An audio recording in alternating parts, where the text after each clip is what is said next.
गांव नंगला रुद्र में all India आवाम हिंद ने किया भाईचारा सम्मेलन तो उमड़ी भारी भीड़। हम आपको बता दें कि मुजफ्फरनगर जिले के गांव नंगला रुद्र में आज ऑल इंडिया आवाम हिंद ने भाईचारा सम्मेलन में भारी भीड़ जुटाकर लोगों को एकजुट होने का संदेश दिया और ऐसे दल और पार्टियों से सचेत रहने को कहा जो हिंदू मुस्लिमों में बैर बढ़ाने का काम कर रहे हैं।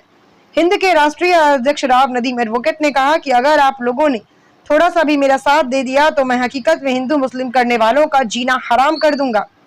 हमारा समाज बड़ा है फिर भी हम एकत्रित नहीं हो पा रहे। दलालों की वजह से हम पिछड़े हुए हैं। जब चुनाव आता है तो हम एकजुट नहीं होते हैं, बस बिखर जाते हैं और उनको ही चुनने का काम कर बैठते हैं जो पूरे 5 वर्ष तक हमारा खुलकर उत्पीड़न करते हैं। हम अन्य दलों के पीछे लगकर आज तक अपना एक लीडर भी खड़ा नहीं कर पाए। बस हम दरियां बिछाने और स्टेज पर चढ़कर नेताओं के साथ फोटो खिंचवाने तक ही सीमित है। इस सोच को बदलना होगा। जब तक हम खुद को नहीं बदलेंगे तब तक हमारे हालात भी नहीं बदल सकते। जो संख्या में थोड़े हैं वे सरकार बना रहे हैं और जो ज्यादा संख्या में हैं हम उनकी सरकार बनाने में भूमिका निभा रहे हैं। यहाँ 500 लोगों ने हिंद की सदस्यता ग्रहण की। यहाँ सलीम एडवोकेट, सुकरम पाल कश्यप, राम सिंह गौतम, मेहरबान अली, शकील सैफी, अली जैदी, हाफिज कमरुद्दीन, मुकीम प्रधान, एजाज, रिहान त्यागी, शकील कुरैशी आदि सैकड़ों लोग मौजूद रहे। स्टार न्यूज प्लस के लिए उत्तर प्रदेश के मुजफ्फरनगर से कैमरामैन राशिद के साथ नसीम कुरैशी की ये रिपोर्ट।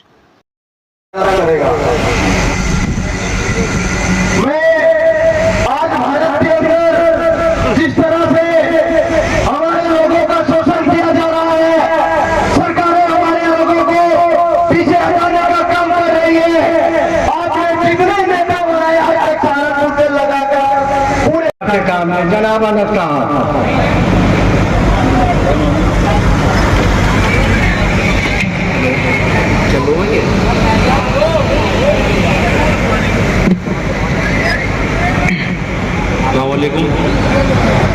आज की इस भाईचारा महासम्मेलन में उपस्थित आज के अध्यक्ष कर रहे अध्यक्ष जी, हमारे बीच अवामी हिंद के राष्ट्रीय अध्यक्ष राव नदीम साहब और दूर से चलकर आए हमारे बड़े बुजुर्ग और युवा साथी। आपको भी अजीब सा लग रहा होगा क्योंकि अभी पहली बार धरती पर इस विशाल जनसभा का आयोजन कर रहे हमारे बड़े भाई, मैं मुकीम प्रधान जी का बहुत बहुत धन्यवाद करना चाहता हूं और साथ में उनके लिए बहुत लगनशील और दिन रात एक करके रखा हमारे रौशनी के साहब का मैं बहुत बहुत धन्यवाद करना चाहता हूं कि उन्होंने इतना अच्छा मंच सजाया। आप इसे सहयोग करेंगे और उनको आगे बढ़ाएंगे। जब हम किसी को अपना अमीर मान लेते हैं तो उसकी ताकत हमारी ताकत बन जाती है। आप अपने किसी भी आदमी को जब अमीर मान के उसके साथ चलेंगे तो वो ताकतवर होगा तो उससे आप ताकतवर होंगे। तो मैं सब लोगों से गुजारिश करता हूं कि जब जब उनको जरूरत पड़े आप सब लोग सहयोग करें उनका, और जितनी तादाद में सहयोग करोगे इतनी तादाद में हम सब लोग मजबूत होंगे। अपनी बात को, अपनी किसी भी बात को हम रखने के लिए भाई साहब ये बिल्कुल भूल मत करिए। अब उनको कुछ नहीं, नई पार्टी कुछ नहीं है भाई साहब। अगर आप लोगों का एक एक बच्चा बुढ़ा जवान सब एक साथ होकर चल रहे हैं तो डिस्ट्रिक्ट मुजफ्फरनगर में आने वाले 25 पश्चिमी उत्तर प्रदेश में आपके 25-30 विधायक हम गारंटी दे रहे। पूरा पाल समाज का सब समाज जितना भी पिछड़ा है सब आपके साथ लगेगा। इस चीज को बिल्कुल भी विरोध न करियो भाई। जितनी बार तो मेरे जो कार्यकर्ता है पार्टी के वो बताया भी था हमारे राष्ट्रीय अध्यक्ष जी ने, लेकिन हमने ये बताया हमने इसी 2025 में 10 पार्टी एक साथ कर ली जो आने वाले चुनाव में बिल्कुल एक साथ संगठित होकर चुनाव लड़ेगी। और भाई साहब वो चीज हो गई जो दर्द पिछड़े समाज का और मुस्लिम समाज का, अल्पसंख्यक समाज बोलते हैं, अल्पसंख्यक जो समाज है वो भी पिछड़ रहा और हम पिछड़ रहे। भाई साहब एक साथ हो गए चुनाव जिताने का काम करेंगे, भूल न करिए भाई। और भाई जय हिंद और जय भारत। हमारा वो है जो हमारे साथ में है भाई। सबको खेलना तालीमा ज्यादा लगे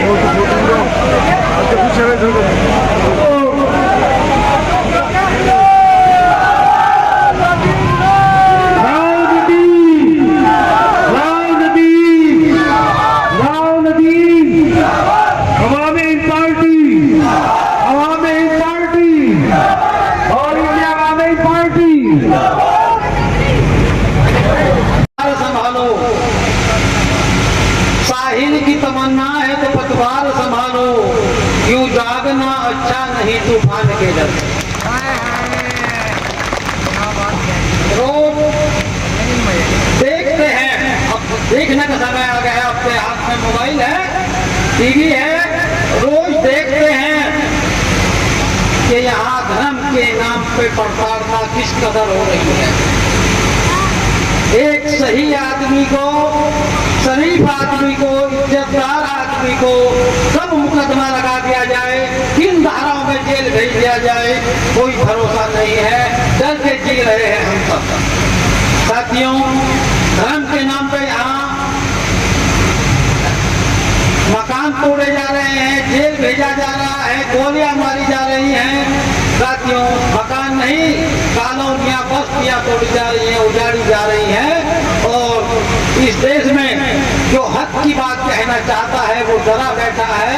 और सच मानिए, मैं भी डरा हूँ कि उतना खुलकर नहीं बोल सकता इस देश में, कब मेरे साथ क्या हो जाए कोई भरोसा नहीं।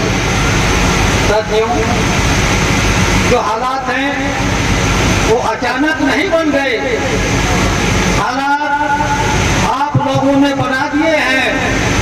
आप लोग वे लोग हैं जिन्हें मालिक ने सरदारी के लिए भेजा है, आपने सरदारी को छोड़कर चमचागिरी को संभाल लिया है। साथियों, अपने पेट के लिए, अपने साधन के लिए तमाम उन नेताओं, उन पार्टियों के कदम चूमना शुरू कर दिया जो लोग इस कौम को, इस देश को बर्बाद करना चाहते हैं। और आप लोगों के सामने बर्बाद हो रहा है। आप जिम्मेदारी से भाग रहे हैं। आप लोग अगर जिम्मेदारी को संभालते, सरदारी को संभालते, एक मुसलमान की हैसियत से हक की बात करते, इंसाफ की बात करते, तो देश के हालात ऐसे ना होते। मैं इसलिए कह रहा हूँ क्योंकि मैं उस तबके से हूँ, हिंदू पिछड़ा वर्ग से, जिसके साथ लगातार नाइंसाफी हुई। नाइंसाफी हमारे साथ होती है, आप चुप होते हैं। आप लोगों को पता है, अगर आप लोगों के सामने, किसी के भी सामने नाइंसाफी होती हो और उसकी जुबान बंद हो, तो उसका नंबर भी जरूर आए। आप लोग जिम्मेदारी से भागते रहे, हम पर जुल्म होते देखते रहे, इसलिए आज आपका भी नंबर आ चुका है। जब तक आपकी, जैसे हम परेशान हैं, हम लोगों को परेशान किया जा रहा है, हम लोग पीड़ित हैं, इसी प्रकार हमारे दूसरे सहयोगी पार्टी, जिन्हें बैकवर्ड कहा जाता है, पिछड़ा कहा जाता है, अति पिछड़ा कहा जाता है, वो भी हम ही की तरह परेशान है। अगर इस परेशानी का हल हम दोनों मिलकर कर ले तो कोई बुराई नहीं है। अगर हम पिछड़े के साथ मिलकर समझौता कर उनके हिस्सा जारी देकर हम अपनी सरकार बना लेते हैं, तो इसमें बुराई भी कुछ नहीं है। और सबसे बड़ी बात, वो लोग पहल कर रहे हैं, उनका जब भी कोई प्रोग्राम होता है, हम लोगों को न्योता देते हैं, बुलाते हैं, कहते हैं आप अपने समाज को इकट्ठा कर लो, हम हर तरह तुम्हारे साथ हैं, हर सीट पर आपको बराबर वोट देंगे, आपके साथ मिलकर चलेंगे। आपके साथ कोई घटना घटती है तो पहले हमारे लोग चलेंगे, आपके लोग पीछे चलेंगे। ऐसा सुनहरा मौका पहले कभी नहीं आया। आप लोग संगठित हो। मैं आप लोगों को ऑल इंडिया अवामी हिंद पार्टी और बाकी सहयोगी पार्टी की तरफ से न्योता देता हूं इस बात का कि आप लोग इकट्ठे हो और संगठित होकर सरकार बनाने का काम करें। पीछे करने का इन्होंने काम किया है, क्योंकि इन लोगों को आपने जिस तरह वोट देकर एमपी बनाया, विधायक बनाया, अपने क्षेत्र का जिम्मेदार बनाया, उसने आपके लिए, आपके गांव के लिए, आपके बच्चों के लिए, आपके स्कूल कॉलेजों के लिए उन्होंने आपके खातिर कुछ नहीं किया। जीरो, आप जीरो रहोगे हमेशा। जब तक आप नेता अच्छा नहीं चुनोगे, दमदार नेता नहीं चुनोगे,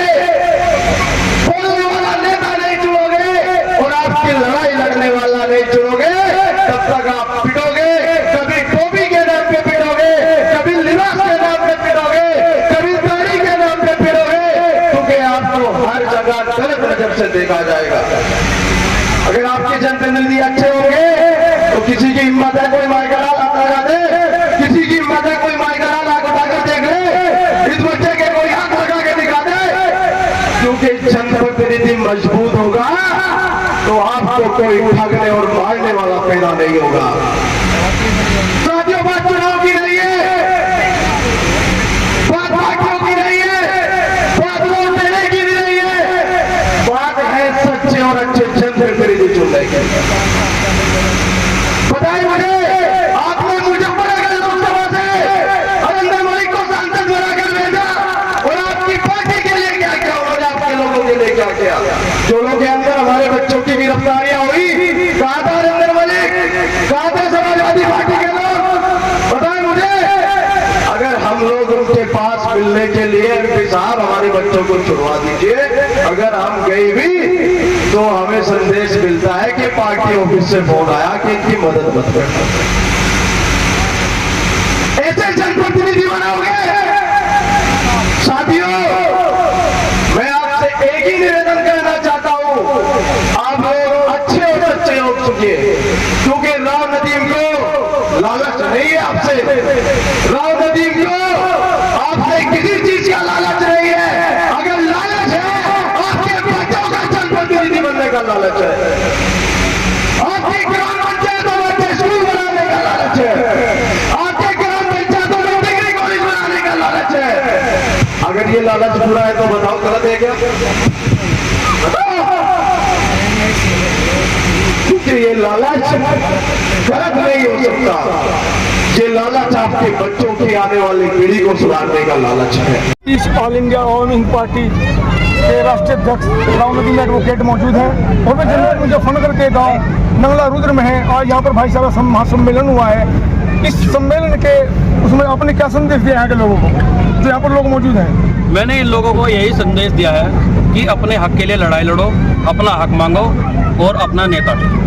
इसका क्या एजेंडा है पार्टी का आने वाले समय में? क्या आप किस बेस पर आप इस पार्टी को लेकर चल रहे हैं? पार्टी देखिए देश में शांति चाहती है, भाईचारा चाहती है और इसी बेस पे पार्टी काम कर रही है अपनी सरकार पर। योगी सरकार का क्या काम आपकी नजरों में सही लग रहा है या क्या चल रहा है योगी सरकार? देखिए, मैं किसी सरकार को तो नहीं कहना चाहता, मैं तो सभी सरकार को कहना चाहता हूँ, क्योंकि मेरे लिए तो सभी सरकार बराबर है।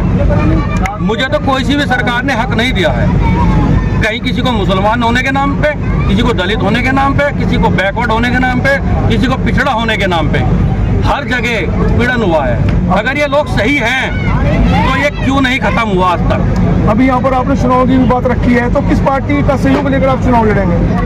किन किन का सहयोग रहेगा आपको? हमारे साथ बैकवर्ड की बहुत सारी पार्टियां हैं और बिरादरी तो लगभग सभी हैं।